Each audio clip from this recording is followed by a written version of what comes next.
ಜೀರಿಗೆ ಬಜ್ಜಿ ಮಾಡ್ತೀನಿ ಇವತ್ತು ತುಂಬ ಚೆನ್ನಾಗಿರುತ್ತೆ. ಆರೋಗ್ಯಕರ ಸಾರು ಇದು. ಯಾಕಂದರೆ ನಮ್ಮ ಯಜಮಾನ್ರಿಗೂ ಯಾವಾಗೂ ಇಷ್ಟಪಡ್ತಾನೆ ಇರ್ತಾರೆ. ಆದರೆ ನೀವು ಮಾಡಿ ನೋಡಿ, ಮಕ್ಳಿಗೂ ಮಾಡಿ.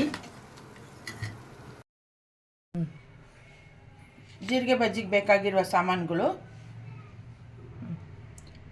ಜೀರಿಗೆ, ಇದು ಹಸಿ ಈರುಳ್ಳಿ, ಒಂದು ಈರುಳ್ಳಿ ಚೆನ್ನಾಗಿ ಫ್ರೈ ಮಾಡ್ಕೊಂಡು ರುಬ್ಕೋಬೇಕು. ನಾನು ತೋರಿಸ್ತಾ ಇರೋದು ಹಸಿ ಈರುಳ್ಳಿ, ತೆಂಗಿನಕಾಯಿ, ಕೊತ್ತಂಬರಿ ಸೊಪ್ಪು, ಹುಣಸೆಹಣ್ಣು, ಬೆಳ್ಳುಳ್ಳಿ, ಸಾಂಬಾರು ಪುಡಿ. ಇದು ಈರುಳ್ಳಿನ ಒಂದು ಸ್ವಲ್ಪ ಫ್ರೈ ಮಾಡಿಕೊಂಡು ರುಬ್ಕೋಬೇಕು. ಒಂದು ಈರುಳ್ಳಿ ಫ್ರೈ ಮಾಡ್ಕೋಬೇಕು, ಒಂದು ಈರುಳ್ಳಿ ಹಸಿದು ಹಾಕಬೇಕು. ಯಾಕಂದರೆ ಜೀರಿಗೆ ಬಜ್ಜಿಗೆ ತುಂಬ ಚೆನ್ನಾಗಿರುತ್ತೆ.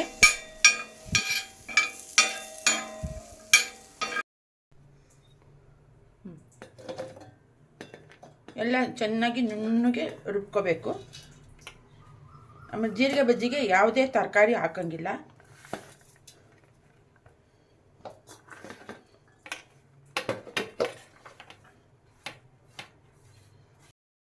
ಸ್ವಲ್ಪ ಚೆನ್ನಾಗಿ ಫ್ರೈ ಮಾಡಿದ್ನಲ್ಲ, ಅದನ್ನು ಇದಕ್ಕೆ ಹಾಕೋಬೇಕು. ಫ್ರೈ ಮಾಡ್ಕೊಂಡದ್ದು ಹಸಿ ಈರುಳ್ಳಿ ಎಲ್ಲ ಮಿಕ್ಸ್ ಮಾಡಿಕೊಂಡು ರುಬ್ಕೋಬೇಕು. ಆನ್ ಮಾಡಿ.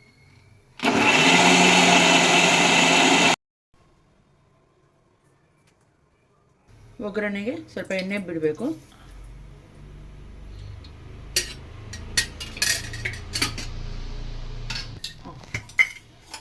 ಸಾಸಿವೆ ಹಾಕಬೇಕು.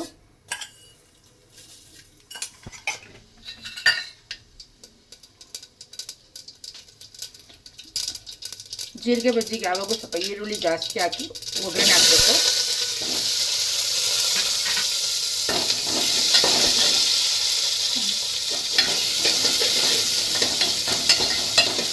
ಇದಕ್ಕೆ ತರಕಾರಿ ಇದೆ ಮೇನ್, ಯಾವ ತರಕಾರಿ ಹಾಕೋಂಗಿಲ್ಲ.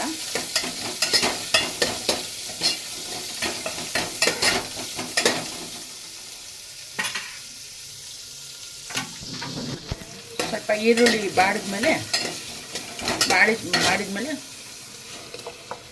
ರುಬ್ಬಿರೋ ಮಸಾಲೆ ಎಲ್ಲ ಹಾಕ್ಕೋಬೇಕು.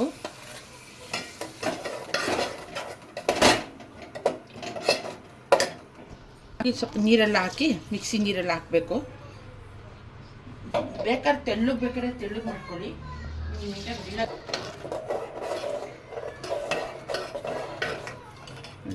ತುಂಬ ಚೆನ್ನಾಗಿರುತ್ತೆ. ಇದು ಆರೋಗ್ಯಕರ ಸಾರಿದು. ನಮ್ಮ ಯಜಮಾನ್ರಿಗಂತೂ ಯಾವಾಗೂ ಇದನ್ನು ಜೀರಿಗೆ ಬಜ್ಜಿ ಮಾಡು ಅಂತಲೇ ಇರ್ತಾರೆ. ತುಂಬ ಚೆನ್ನಾಗಿರುತ್ತೆ. ಮಾಡಿ ಚೆನ್ನಾಗಿ ಸವೀರಿ, ತುಂಬ ಒಳ್ಳೆಯದು. ಮಕ್ಳಿಗೆ ಸ್ವಲ್ಪ ಚೆನ್ನಾಗಿ ಒಳ್ಳೇದಿದು.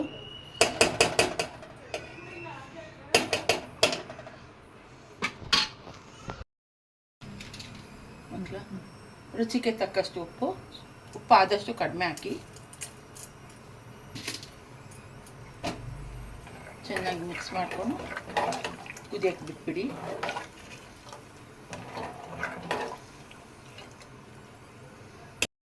ಜೀರಿಗೆ ಬಜ್ಜಿ ಆಯಿತು. ಚೆನ್ನಾಗಿ ಕುದಿ ಬರ್ತಾ ಇದೆ. ಆದರೆ ದಯವಿಟ್ಟು ನೀವು ಇದನ್ನು ಸವಿದು ನಮಗೆ ಸಬ್ಸ್ಕ್ರೈಬ್ ಮಾಡಿ, ಲೈಕ್ ಮಾಡಿ. ಏನಾದರೂ ತಪ್ಪು ಇದ್ದರೆ ಅದನ್ನು ಹೇಳಿ, ಅದನ್ನು ನಾವು ತಿದ್ಕೊಂಡು ಮತ್ತೆ ಇನ್ನೊಂದು ವೀಡಿಯೋ ಬಿಡ್ತೀವಿ.